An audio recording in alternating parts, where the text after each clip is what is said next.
Hello everyone, welcome back to the honest reaction. मैं अदिति आप सभी का स्वागत करती हूँ फिर से एक नई वीडियो में। आज की वीडियो में मैं बात करने वाली हूँ फर्स्ट वाइफ के लाइव के ऊपर।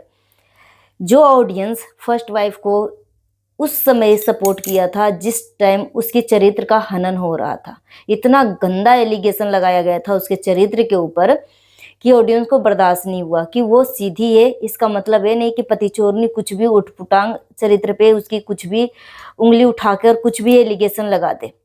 और फिर जब मैंने लाइव देखा, क्योंकि जब मैं सुबह की वीडियो डाली हूँ ना, तो उसमें मैंने उसकी पूरी वीडियो नहीं देखी, पूरी लाइव नहीं देखी, थोड़ी सी लाइव देखी। किसी ने मुझे भेजा था कट करके, ठीक है। मगर फिर मुझे किसी ने कमेंट किया कि दीदी आप उसके ऊपर ना वीडियो बनाना बंद कर दो, रिएक्शन देना बंद कर दो, ये तीनों जो है बहुत ही शातिर हैं। तो और बोला कि दीदी आप पहले जाके उसका लाइव देखो, उस लाइव में देखो किस तरीके से लोगों को बोल रही है कि मुझे सपोर्ट की जरूरत नहीं है। फिर मैंने जाके देखा, पूरी लाइव देखा। 1.5 घंटे की लाइव थी, मैंने भगा भगा के देखा। 1.5 घंटे की लाइव कौन देखेगा भाई, 1.5 घंटे की लाइव थी। फिर उसमें वो बोल रही थी अपने पति का बर्थडे सेलिब्रेशन की भी बात छेड़ी थी कि 2 जनवरी का मेरा पति का बर्थडे होता है, और उस दिन जब मेरा जेठ जी का डेथ हो गया था उस टाइम से मैं केक वगैरह नहीं काटती हूँ, मेरे ससुराल में केक कटिंग नहीं होता है, बच्चे को भी मैंने केक नहीं काटा। और उस दिन जब बर्थडे होगा मिस्टर का, तो मैं जाऊंगी मंदिर में, जाकर हवन करवाऊंगी, उनके नाम से पूजा करवाऊंगी, और उसके बाद मैं कोशिश करूंगी उनको भी अपने साथ लेके जाऊं। अगर नहीं आएंगे तो कोई बात नहीं, ये सारी बातें करी थी। मगर बीच में वो ऑडियंस को फटकार लगा रही थी, ऑडियंस को फटकार लगा रही थी। अब देखो, मैं फर्स्ट वाइफ को मैं बोलना चाहूंगी कि ऑडियंस को फटकार मत लगाओ।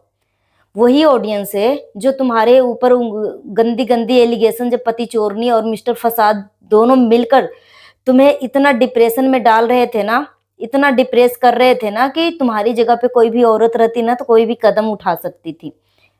तो तुम्हारी मजबूरी, तुम्हारी आंखों में दर्द, तुम्हारी तकलीफें समझी ऑडियंस ने। उस टाइम तुम्हारा ऑडियंस जो है तुम्हें सपोर्ट किया, तुम्हारे बारे में अच्छे अच्छे कमेंट किए, तुम्हारे लिए आवाज उठाए, ठीक है। और उस ऑडियंस को अब आकर फर्स्ट वाइफ बोल रही है कि मुझे तुम्हारी जरूरत नहीं है, मत करो मुझे सपोर्ट, नहीं जरूरत है। तो इस तरीके से जब बोली ना, तो मुझे भी थोड़ा तकलीफ हुआ कि भाई देखो, हर चीज का दो पहलू होता है। अगर आप एक तरफ अच्छाई सुनते हो ना, तो एक तरफ बुराई भी आपको सुनने के लिए तैयार होना चाहिए, ठीक है। ऐसा नहीं कि आपके बारे में सब अच्छे अच्छे ही बात करें, ऐसा नहीं कि मैं आपके बारे में अच्छी बातें कर रही हूँ तो सभी लोग आपके बारे में अच्छी अच्छी ही बातें करें, ठीक है। अगर आपके लाइफ में पॉजिटिव चीजें हो रही है ना, तो नेगेटिव चीजें भी उससे पहले हो चुकी होती है, या फिर हम हर सिचुएशन के लिए तैयार रहते हैं। मगर जिस हिसाब से वो लाइव में आकर ऑडियंस को फटकार लगा रही थी ना, बहुत बुरा लगा कि यार इसके वजह से, फर्स्ट वाइफ की वजह से लोग जो है, मतलब अपनी फैमिली को बारे में इतने गंदे गंदे गाली सुने, और अपने बच्चे तक किस गाली सुने, अपने माँ बाप को भी। ये पति चोरनी कितना नीच लेवल से मुंह खोलती हो तो गटर ही निकलता है।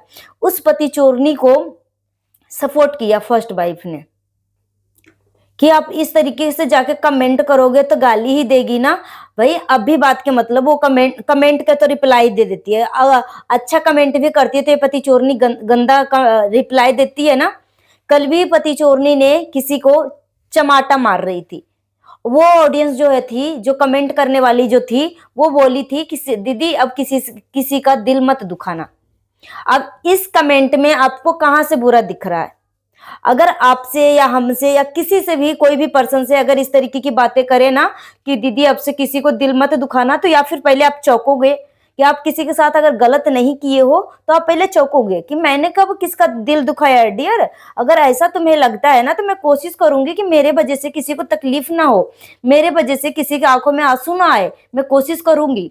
इस तरीके से रिप्लाई दोगे। मगर ये पति चोरनी का क्या रिप्लाई था? ऐसा कान के नीचे मारूंगी ना कि मुंह घूम जाएगा, इस तरीके से ये नीच औरत की रिप्लाई थी। और ये जो फर्स्ट वाइफ है ना, इसका सपोर्ट में बोल रही है मत करो। तुम कमेंट जाके इस तरीके की करती हो तो तुम्हें इस तरीके की गुस्सा आ जाता है, ठीक है। अब भी ऑडियंस को तो तुमने ब्लेम कर दिया, अपने आप को सफा, मतलब अपनी सारी गलतियों को ऑडियंस को ऊपर सौंप के साइड से तुम निकल गई। फर्स्ट वाइफ को मैं बोल रही हूँ कि सारी गलतियां जो है ऑडियंस की वजह से था। तुम्हारे घर में आग जो लगी थी ऑडियंस के वजह से था। तो जो तुम्हारा पति ने तुम्हारे ऊपर जो चरित्र के ऊपर उंगलियां उठा रही थी कि मैं ऐसे इससे शादी नहीं किया, वो घर से भाग चुकी थी, वो कर चुकी थी, और ये पति चोरनी ने बोला कि ऐसे ही मैंने किसी के पति से शादी नहीं किया, वो खुद एक घर से भाग चुकी थी। तो उस टाइम कौन से ऑडियंस जान रही थी भाई कि तुम घर से भाग चुकी हो, या हैदराबाद वाला कांड कौन जानने गया कि तुम पति के साथ अपनी रात बिताई, फिर पति चोरनी आई, फिर वो बेड चेंज कर दिया, बेड बदल दिया, कौन जानने गया था? कोई जानने गया था? तुमने बताया तभी तो जाना। रही बात की पति चोरनी जो है शादी से पहले, मतलब वो जैसे ही ससुराल के दहलीज पे कदम रखी तो एक बच्चा गोद में लेकर आई, एक बच्चा पेट में लेकर आई, कौन जानने गया?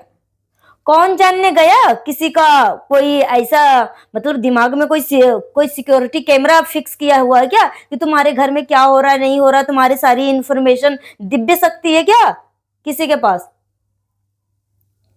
तो मुझे ना कल फर्स्ट वाइफ का बिल्कुल भी बातें अच्छी नहीं लगी कि यार मतलब इसके वजह से लोग अपने बच्चे, अपने पति, अपने माँ बाप सबको गाली सुन लिया, अपना इंसल्ट करवा लिया सिर्फ और सिर्फ उसके वजह से। तो यहाँ पे फर्स्ट वाइफ को क्या बोलना चाहिए था कि डियर देखो हम सिचुएशन में फंसे हुए हैं, हम कुछ नहीं कर सकते। अगर आप सबको लग रहा है कि मैं दुख सह रही हूँ तो मेरी मजबूरी है, और बच्चे बड़े हो रहे हैं, मैं कुछ नहीं कर सकती, मैं अपनी हालात को ही अब जिंदगी मान लिया है, अब मैं इसी हालात में मैं जीना चाहती हूँ। इस तरीके से रिप्लाई दे सकती थी ना फर्स्ट वाइफ, मगर उसने बोला जो कि मुझे बिल्कुल भी अच्छा नहीं लगा, ऑडियंस के ऊपर ब्लेम डाल दिया। सोचो, ऑडियंस के ऊपर ब्लेम डाल दिया यार। यहाँ पे एक चीज और मैं नोटिस करवाना चाहूंगी, जब एक घर खुद का है, फर्स्ट वाइफ का एक घर खुद का है, तो जब मिस्टर जड़ का फसाद जो है पति चोरनी के साथ बैठकर, अगर ये तीनों षड्यंत्र के तौर पे शामिल नहीं है, तो एक चीज मैं बताना चाहूंगी कि अगर पति चोरनी के घर पे बैठकर मिस्टर फसाद जब बोल रहा था कि जहां पे मां रहती है वो सरकारी क्वार्टर है, तो उसमें न पति चोरनी कुछ बोली और हाँ में हाँ भरी, और ये फर्स्ट वाइफ भी हाँ में हाँ भरी कि जब तक सास है, जब तक सर पे छत है, फिर सास चली जाएगी तो मैं कहाँ जाऊंगी, नहीं जाऊंगी, मुझे खुद नहीं पता।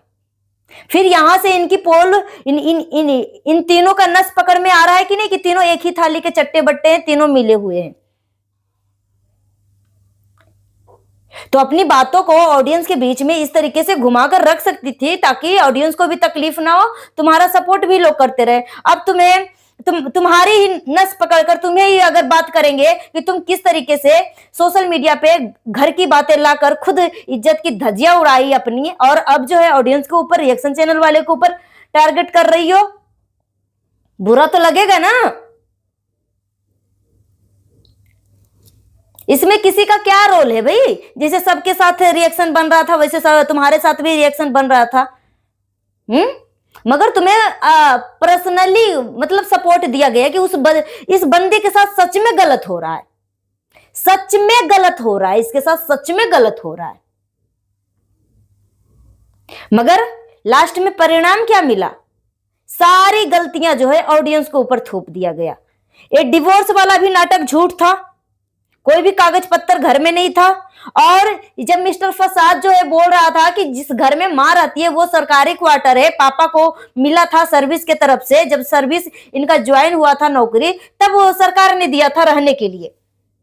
तो भाई जो सरकारी क्वार्टर होता है उसके ऊपर मंजिला कौन बनाता है, फ्लोर कौन बनाता है? सरकारी क्वार्टर में इतना कोई मरम्मत करता है?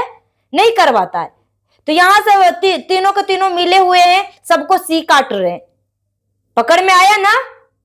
और बोल रहे हैं कि मुझे साबित करके दिखाओ अगर मैं झूठ हूं तो पहला झूठ तो यहीं से पकड़ा गया कि एक क्वार्टर के बारे में अगर मिस्टर फसाद ने बोला था कि सरकारी क्वार्टर है, फिर जांच पड़ताल में सामने आया कि सरकारी क्वार्टर नहीं है। तो इस बात से क्या ऑडियंस इतना बुद्धू है? ऑडियंस के पास दिमाग नहीं है?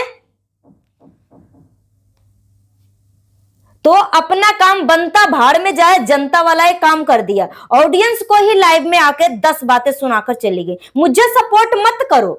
तो भाई अब देख लो, इसको अब सपोर्ट की जरूरत नहीं है। ये तीनों कितने गिरे किस्म के लोग हैं। इनकी सच्चाई अब आप खुद देखो, अपनी आंखों से देखो और इनकी मुंह से सुनो।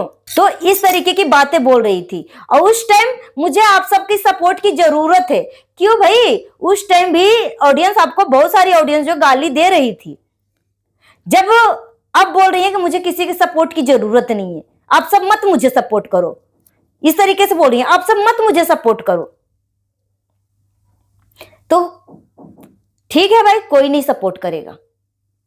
सभी ऑडियंस को मैं बोल रही हूं कि इनको अब सपोर्ट की जरूरत नहीं है, इनके ऊपर अब सपोर्ट मत करो। तीनों एक ही थाली के चट्टे बट्टे हैं, तीनों आपस में स्क्रिप्ट लिखकर ऑडियंस को बेतुकी बातों में बेवकूफ करके और ऑडियंस को गाली देकर, जिसके वजह से इनका घर चल रहा है, जिसके वजह से 2.5 लाख का 2,63,000 का ये बुलेट बाइक खरीदा है, उसी ऑडियंस को ये गाली दे रहे।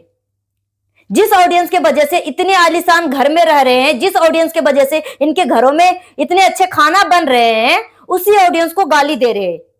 यह है इनकी सच्चाई। ये सब नमक हराम है, ये सब नमक हराम है। सो गाइस, अपना ओपिनियन है कमेंट बॉक्स में जरूर दीजिए। जितना हो सके वीडियो को शेयर करिए। हाइप देने का ऑप्शन अवेलेबल है तो हाइप भी दे दीजिए। मिलती हूँ नेक्स्ट वीडियो में। Thanks for watching.